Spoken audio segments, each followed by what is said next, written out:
Computers can indeed open a window into our distant past, but they may also help create a future. Today, many people say that they're just a paycheck away from being homeless. Well, how do they hold on to what they got? And what do they do if they lose it? Well, Lori Waffenschmidt says that much of this critical information is now online and is accessible to those even living in the streets.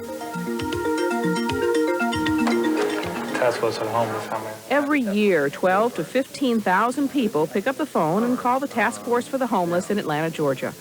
They're looking for help, ways to find a home or ways to keep one. The Task Force volunteers guide the callers to the services, private and public, that are available. Unless they know they're there, it doesn't make any difference that they're there. So our first mission is to provide good information about what does exist now. Now, to help spread that message, the Task Force is entering cyberspace. It's designing its own web page aimed at helping people keep their homes or find shelter quickly when they lose them. So we want a system out there that's publicly available, that's giving up-to-date information about, housing opportunities, flexible housing opportunities in some cases, emergency shelter space, and other resources that people might need. The web page is designed to be easy to use. Ward Smith says people with no computer experience can pick it up within 5 minutes. The need is great.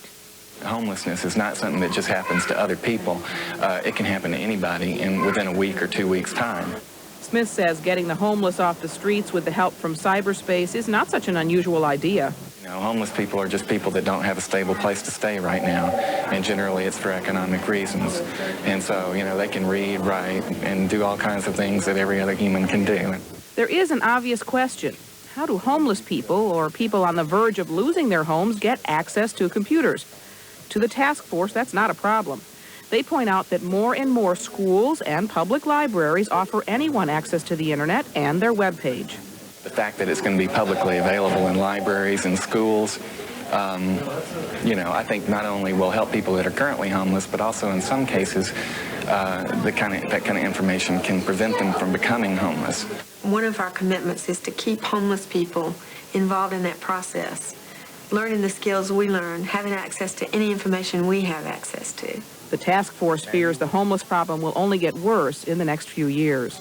It's one of the most extreme and visible forms of poverty.